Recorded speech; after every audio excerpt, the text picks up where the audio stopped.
नमस्कार, मैं गौरव Joshi Shrimati मोहदेवी Kapadia girls college Jaswantgarh के इस यूट्यूब चैनल पर आपका स्वागत करता हूं। हम पढ़ रहे हैं चैप्टर नंबर 6। चैप्टर है लागत, मात्रा, लाभ एवं समविच्छेद। इसमें हम बात कर रहे हैं कि यहाँ पर तीन महत्वपूर्ण फॉर्मूले हैं, पीवी रेशियो, बीपी और मार्जिन ऑफ सेफ्टी का। और इन तीनों के आधार पर ही जो है पूरे चैप्टर में क्वेश्चन बनते हैं। और अगर तीनों फॉर्मूले अच्छे से समझ में आए हुए हो तो किसी प्रकार का क्वेश्चन सोल्व किया जा सकता है। अब हम क्वेश्चन सोल्व करेंगे। Question number 25। क्वेश्चन में लाभ मात्रा अनुपात दिया हुआ है। लाभ मात्रा अनुपात दिया हुआ है 50%।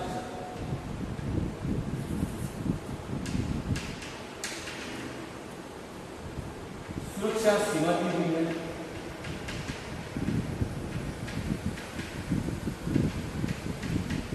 40% और 500 इकाइयों का विक्रय किया है 5 लाख रुपए में। क्वेश्चन में सूचनाएं दी गई है, लाभ मात्रा अनुपात दिया गया है 50%, यानी कि जो पीवी रेशियो है वो है हमारा 50% दिया हुआ है क्वेश्चन में। दूसरा, सुरक्षा सीमा दी गई है 40% और 500 इकाइयों का विक्रय किया गया है 5 लाख रुपए। तो मार्जिन ऑफ सेफ्टी भी दी गई है। मार्जिन ऑफ सेफ्टी दी हुई है 40% और सेलिंग प्राइस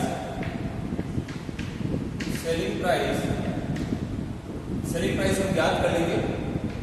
5 लाख रुपए में विक्रय किया है 500 इकाइयों का, तो सेलिंग प्राइस हो जाती है 1000 रुपए पर मिनट। तो ये चीजें हमको क्वेश्चन में दी हुई है।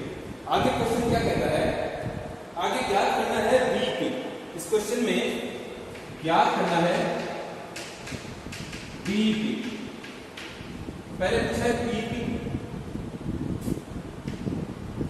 देखिए, ये मान लीजिए पूरी सेल्स है, जो भी सेल्स की हुई है वो 100% सेल्स है, एक्चुअल सेल्स। ये 100% सेल्स है 5 लाख रुपए की, ये है 100% एक्चुअल सेल्स। हमने बात की थी कि बीपी सेल्स में एक ऐसा बिंदु है जहां पर जो कि नो लॉस नो प्रॉफिट की स्थिति होती है, यानी कि जो सेल्स में वेरिएबल कॉस्ट और फिक्स्ड कॉस्ट की वसूल होती है, किसी प्रकार का प्रॉफिट नहीं कमाया जाता। वो कहीं पे एक ऐसा बिंदु होता है पूरी सेल्स में से। तो मान लीजिए यहां पर बीपी है और बीपी के बाद की जो भी सेल्स होती है वो हमारी सुरक्षा सीमा या मार्जिन ऑफ सेफ्टी कहलाती है। क्योंकि व्यवसायी बीपी से जितना ज्यादा सेल करेगा, जितनी ज्यादा बिक्री करेगा, उतना व्यवसायी सुरक्षित कहलाता है। तो ये बीपी के बाद जो भी सेल है, ये सारी की सारी सेल कहलाती है मार्जिन ऑफ सेफ्टी। हम बात कर चुके हैं ये पिछली क्लास में। तो ये जो है मार्जिन ऑफ सेफ्टी, ये दिया गया है 40%। बीपी के बाद की जो भी सेल होती है वो सुरक्षा सीमा होती है और सुरक्षा सीमा आपको दी गई है 40%। तो 100 में से 40% अगर सुरक्षा सीमा है तो जो इधर का जो 60% है वो हमारी बीपी सेल है। इसको सूत्र के द्वारा समझ लेते हैं। तो मार्जिन ऑफ सेफ्टी ज्ञात करने का फॉर्मूला होता है, अगर मार्जिन ऑफ सेफ्टी ज्ञात करनी हो, मार्जिन ऑफ सेफ्टी ज्ञात करने के लिए एक्चुअल सेल्स में से बीपी लेस कर देते हैं। तो बीपी के बाद की जो भी सेल है वो मार्जिन ऑफ सेफ्टी कहलाती है। यहाँ पर मार्जिन ऑफ सेफ्टी दी हुई है 40%, एक्चुअल सेल्स जो है वो 100% होती है, बीपी यहाँ यह हुआ नहीं है। अगर बीपी को इधर ले आए तो 100% माइनस 40% इज इक्वल टू 60%। और यही बात हमने समझी थी कि एक्चुअल सेल्स में से अगर मार्जिन ऑफ सेफ्टी चली जाए तो बीपी ज्ञात हो जाता है, और एक्चुअल सेल्स में से अगर बीपी चला जाए तो मार्जिन ऑफ सेफ्टी आ जाता है। एक्चुअल सेल्स में से अगर बीपी चला जाए तो मार्जिन ऑफ सेफ्टी आता है, या फिर एक्चुअल सेल्स में से मार्जिन ऑफ सेफ्टी घटा दी जाए तो फिर बीपी ज्ञात हो जाता है। तो बीपी है टोटल सेल्स का 60% या फिर एक्चुअल सेल्स का 60%। तो बीपी कितना होगा यहाँ पे इस क्वेश्चन में? बीपी है 60% ऑफ एक्चुअल सेल्स। तो बीपी हो जाएगा एक्चुअल सेल्स इनटू 60%। या फिर ऐसा करें, यहाँ पर जो बिक्री है 5 लाख रुपए की है, 5 लाख का 60% है 3 लाख। तो हमारा बीपी इस क्वेश्चन में है 3 लाख रुपए। दूसरा पूछा है नेट प्रॉफिट।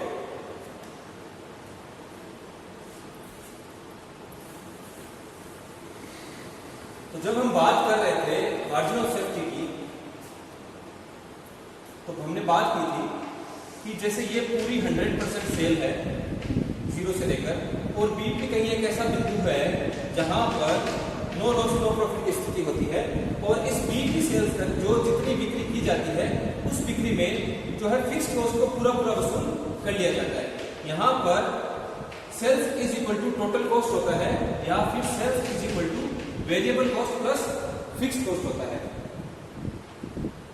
यानी कि सेल्स में वेरिएबल कॉस्ट के साथ साथ फिक्स्ड कॉस्ट पूरी की पूरी वसूल कर ली गई है। अब अगर बीपी के आगे उत्पादन किया जाए या विक्रय किया जाए इस उत्पादित मात्रा का, तो किसी प्रकार की फिक्स कॉस्ट नहीं आएगी। ये बीपी के बाद की जो भी सेल है, ये मार्जिन के बाद की जो भी सेल है वो मार्जिन ऑफ सेफ्टी कहलाती है।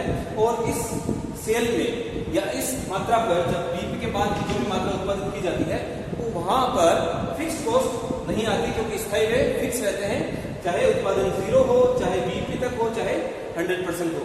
स्थायी वे स्थिर रहेंगे, तो यहाँ पर अब स्थिर व्ययों का खर्चा नहीं है। तो यहाँ केवल इस उत्पादन मात्रा में, इस बिक्री में केवल वेरिएबल कॉस्ट ही आती है। तो जब सेल्स में से वेरिएबल कॉस्ट यानी मार्जिन ऑफ सेफ्टी की जो भी सेल है बीपी के बाद की, उस सेल्स में से एमएस में से अगर वेरिएबल कॉस्ट घटा दी जाए तो यहाँ पर केवल प्रॉफिट प्राप्त होता है, और ये प्रॉफिट जो है कंट्रीब्यूशन सी को रिप्रेजेंट करता है। और सी यानी पीवी रेशियो। सी का मतलब हुआ पीवी रेशियो। तो हमारे पास पीवी रेशियो है 50% और मार्जिन ऑफ सेफ्टी है 40%। तो अगर नेट प्रॉफिट निकालना हो और अगर मार्जिन ऑफ सेफ्टी दी हुई हो, पीवी रेशियो दिया गया हो, तो हम नेट प्रॉफिट की गणना करेंगे। दूसरा यहां पर पूछा है नेट प्रॉफिट।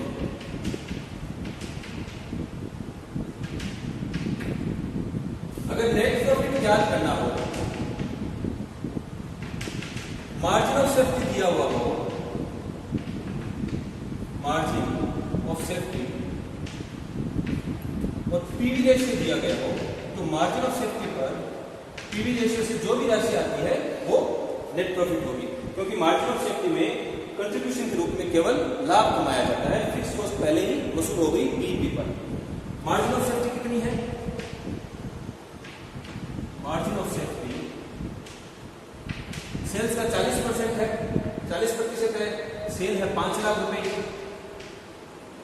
और बिक्री का 40% है मार्जिन ऑफ सेफ्टी, तो 2 लाख रुपए मार्जिन ऑफ सेफ्टी है। और 2 लाख रुपए पर पीवी रेशियो की दर से जो भी कंट्रीब्यूशन कमाया जाएगा वो पूरा का पूरा प्रॉफिट है, क्योंकि फिक्स कॉस्ट पहले ही वसूल हो चुकी है। तो 2 लाख का 50% हुआ 1 लाख रुपए। तो यहां पर नेट प्रॉफिट है 1 लाख रुपए। आगे पूछा है sales in units to earn a net profit of 10% of sales. बिक्री का 10% लाभ कमाने के लिए कितनी इकाइयों का विक्रय करना पड़ेगा? बिक्री का क्वेश्चन पूछा है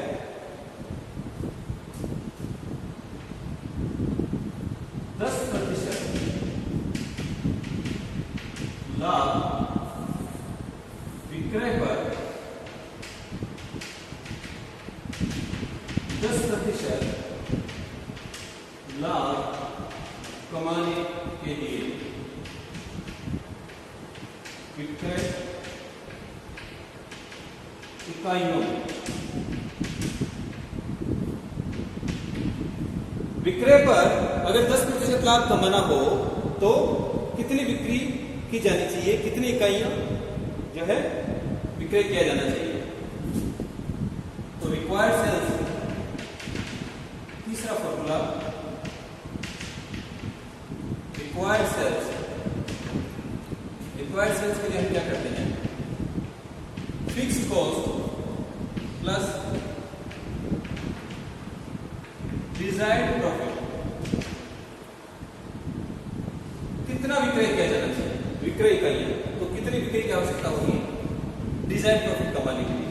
तो fixed cost plus desired profit upon PV ratio. Fixed cost यहां पर कितनी होगी, बीईपी पर जो भी कंट्रीब्यूशन कमाया जाता है वो पूरा का पूरा फिक्स्ड कॉस्ट के बराबर होता है। बीईपी पर किसी प्रकार का लाभ नहीं कमाया जाता। यहां पर इस क्वेश्चन में बीईपी है 3 लाख रुपए, हमने ज्ञात कर चुके हैं। बीईपी यहां पर 3 लाख रुपए है, तो फिक्स्ड कॉस्ट निकालनी होगी। तो बीईपी इंटू पीवी रेशियो। देखिए, प्रॉफिट ज्ञात करना हो, margin of safety PV ratio दिया हुआ हो, तो profit is equal to margin of safety into PV ratio. और अगर फिक्स्ड कॉस्ट निकालनी हो, बीईपी दिया हुआ है, पीवी रेशियो दिया हुआ है, तो बीईपी पर पीवी रेशियो यानी कि बीईपी पर जो भी कंट्रीब्यूशन कमाया जाता है वो पूरा का पूरा फिक्स्ड कॉस्ट होता है, और मार्जिन ऑफ सेफ्टी पर जो भी कंट्रीब्यूशन कमाया जाता है पीवी रेशियो की दर से वो पूरा का पूरा नेट प्रॉफिट होता है। तो फिक्स्ड कॉस्ट में प्रॉफिट के रूप में, कंट्रीब्यूशन के रूप में बीईपी पर फिक्स्ड कॉस्ट कमाई जाती है। तो बीईपी हम ज्ञात कर चुके हैं 3 लाख रुपए की है, पीवी रेशियो है 50%, तो फिक्स्ड कॉस्ट है हमारी 1,50,000 रुपए। रिक्वायर्ड सेल्स पूछी है विक्रय पर 10% लाभ कमाने के लिए। अब हमको विक्रय पता नहीं है तो हम रिक्वायर्ड सेल्स मानते हैं x, विक्रय है x, विक्रय की राशि, और विक्रय पर 10% लाभ कमाना है तो ये हो जाएगा 0.10x, और पीवी रेशियो है 0.50। इसको हल करें, इसको अगर हल किया जाए, फिक्स कॉस्ट हम याद कर चुके हैं 1,50,000, इसको अगर हल किया जाए तो ये तिरछा गुणा कर दिया जाएगा। 0.50x is equal to 1,50,000 plus 0.10x या फिर 0.50x minus 0.10x is equal to 1,50,000 या फिर 0.40x इज इक्वल टू 1,50,000 या x is equal to 1,50,000 upon 0.40, और इसको हल किया जाए 1,40,000 को 0.4 से डिवाइड किया जाए, 1,50,000 को अगर 0.4 से डिवाइड किया जाए तो ये आता है 3,75,000 रुपीज। तो 3,75,000 की बिक्री करने पर जो है 10% लाभ कमाया जा सकता है विक्रय पर। 3,75,000 की बिक्री ये रुपयों में है, और अगर यूनिट्स में ज्ञात करनी हो, रिक्वायर्ड सेल्स इन यूनिट्स में ज्ञात करनी हो तो 3,75,000 की सेल है, 1,000 रुपया प्रति इकाई विक्रय मूल्य है, तो 375 यूनिट्स बेचनी पड़ेगी। अगर 375 यूनिट्स बेची जाए तब जो है 10% लाभ कमाया जा सकता है बिक्री पर। एक क्वेश्चन और करके देखते हैं, क्वेश्चन नंबर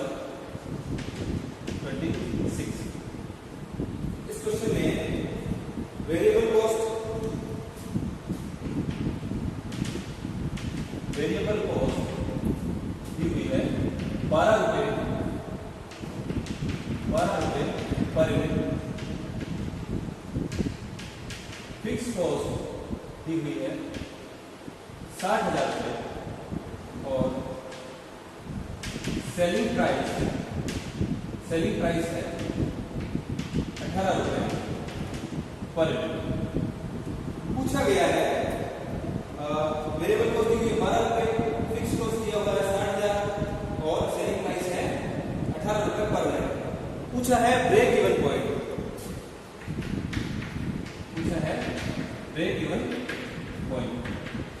तो ब्रेक इवन पॉइंट के लिए पहले पीवी रेशियो ज्ञात करना पड़ेगा, क्योंकि बीईपी का फॉर्मूला जो है, बीईपी का फॉर्मूला होता है fixed cost upon PV ratio. अगर रुपीज में ज्ञात करना हो और अगर बीईपी यूनिट्स में ज्ञात करनी हो तो फॉर्मूला है फिक्स्ड कॉस्ट अपॉन सी पर यूनिट। यहां पर दोनों ज्ञात किए जा सकते हैं, क्योंकि यहां पर सेलिंग प्राइस और वेरिएबल कॉस्ट पर यूनिट दिया हुआ है, तो यूनिट्स में भी बीपी ज्ञात किया जा सकता है, सी पर यूनिट ज्ञात कर लिया जाएगा और बीपी रुपीज में भी ज्ञात किया जा सकता है। तो पहले पीवी रेशियो ज्ञात कर लेते हैं। पीवी रेशियो का फॉर्मूला है C अपॉन S इंटू 100 और यहां पर C होगा S माइनस V। S है 18 रुपए सेलिंग प्राइस, वेरिएबल कॉस्ट है 12, कंट्रीब्यूशन हो गया 6 रुपए पर यूनिट। 6 कंट्रीब्यूशन 18 रुपए है सेलिंग प्राइस इंटू 100, तो पीवी रेशियो है 33.33%। बीपी ज्ञात करना है, बीपी 60,000 फिक्स कॉस्ट और पीवी रेशियो हुआ 33.33%। इसको अगर हल किया जाए तो 1,80,000 रुपये बीपी आ रहा है और यूनिट्स में अगर ज्ञात किया जाए 60,000 फिक्स कॉस्ट है, 6 रुपया पर यूनिट सी है, तो 10,000 इकाइयों का विक्रय करना पड़ेगा फिक्स कॉस्ट पूरी वसूल करने के लिए। आगे पूछा है सेलिंग प्राइस पर break even point go down to 6,000 units. अगर बीपी यदि बीपी 6,000 इकाइयों पर लाना हो तो विक्रय मूल्य क्या होगा? यदि बीपी 6,000 इकाइयों पर लाना हो तो विक्रय मूल्य क्या होगा? अभी बीपी है 10,000 इकाइयां और अगर 6,000 इकाइयों पर लाना हो तो विक्रय मूल्य क्या होगा? तो बीपी का फॉर्मूला है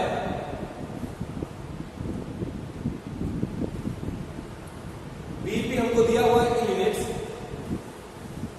बीपी यूनिट्स का फॉर्मूला होता है fixed cost on C per unit. इस फॉर्मूले की बात कर रहे हैं। इकाइयों में बीपी ज्ञात करना हो तो बीपी है फिक्स्ड कॉस्ट अपॉन सी पर यूनिट। बीपी यूनिट्स हमको दिया हुआ है कि 6,000 इकाइयां अगर बीपी रखनी है तो विक्रय मूल्य क्या होगा? फिक्स्ड कॉस्ट दी हुई है 60,000, विक्रय मूल्य हमको ज्ञात करना है, हमारे पास विक्रय मूल्य नहीं है और अगर विक्रय मूल्य नहीं है तो फिर सी पर यूनिट की हम नहीं ज्ञात कर सकते, क्योंकि विक्रय में से वेरिएबल कॉस्ट घटाई जाती है। तो विक्रय मूल्य पूछ रहे हैं 6,000 इकाइयों के बीपी पर, तो सी हमको ज्ञात नहीं है। अब इसको हल करने के लिए 3 से गुना हो जाएगा, तो 6,000 सी से गुना हो जाएगा और 60,000। अब अगर इसको और आगे हल कर लिया जाए तो C is equal to 60,000 upon 6,000 is equal to 10। 10 रुपया सी ज्ञात हुआ है 6,000 इकाइयों के विक्रय।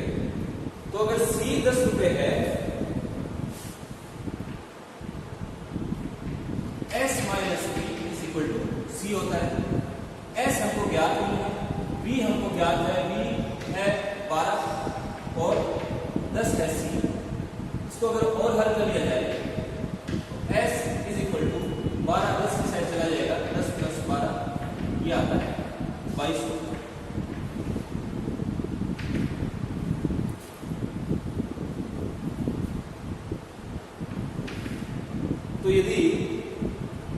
6000 इकाइयां हो, बीपी अगर 6000 इकाइयां हो तो विक्रय मूल्य क्या होगा? बीपी अगर 6000 इकाइयां है तो विक्रय मूल्य 22 रुपए होगा। इस फॉर्मूले के द्वारा हमने ज्ञात किया। इस फॉर्मूले में सी पर यूनिट मिसिंग था तो सी पर यूनिट हमने ज्ञात कर लिया और सी को वेरिएबल कॉस्ट में जब जोड़ दिया तो हमको सेलिंग प्राइस ज्ञात हो गई। 22 रुपए विक्रय मूल्य होना चाहिए 6000 इकाई के बीपी। आगे पूछा है what selling price would be the sale of 15000 units sell the net profit of 45000। यहां रिक्वायर्ड सेल्स वाला फॉर्मूला लगेगा। पूछा गया है कि 15000 इकाइयों का विक्रय किया जाए और पूछा है 15000 इकाइयों का विक्रय किया जाए तथा 45,000 जो है 45,000 का लाभ कमाना हो तो विक्रय मूल्य क्या होगा? क्वेश्चन पूछा है 15,000 इकाइयों को विक्रय किया जाए और 45,000 का लाभ कमाना हो तो विक्रय मूल्य क्या होगा? तो यहां पर डिजायर्ड प्रॉफिट दिया हुआ है और रिक्वायर्ड सेल्स दी गई है, हमको विक्रय मूल्य क्या करना है। तो रिक्वायर्ड सेल्स वाला फॉर्मूला यहां पर लगाना पड़ेगा।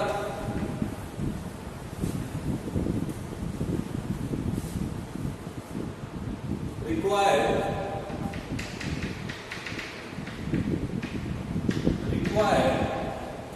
Sales fixed cost plus desired profit upon इकाइयों में दिया गया है रिक्वायर्ड सेल्स तो सी per unit. Required sales units में हमको दी हुई तो रिक्वायर्ड सेल्स हमको दे रखी है यहाँ पर 15,000 की। 15,000 इकाई की बिक्री की आवश्यकता है और लाभ कमाने की इच्छा है वो है 45,000 का डिजायर्ड प्रॉफिट है। फिक्स कॉस्ट 60,000 की है। विक्रय मूल्य पूछा है तो सी पर यूनिट हमारे पास नहीं है क्योंकि अगर विक्रय मूल्य होता तो हम सी पर यूनिट ज्ञात कर सकते थे। विक्रय मूल्य में से वेरिएबल कॉस्ट जो कि 12 रुपए हम घटा देते, लेकिन विक्रय मूल्य पूछा गया है तो सी हमारे पास है नहीं।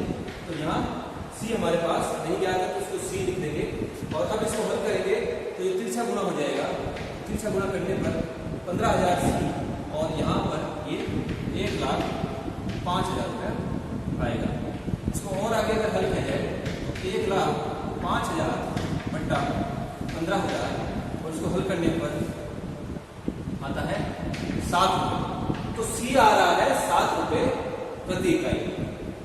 सी का फॉर्मूला है S minus B is equal to C. S हमारे पास है, बी है 12 रुपए और सी है 7 रुपए।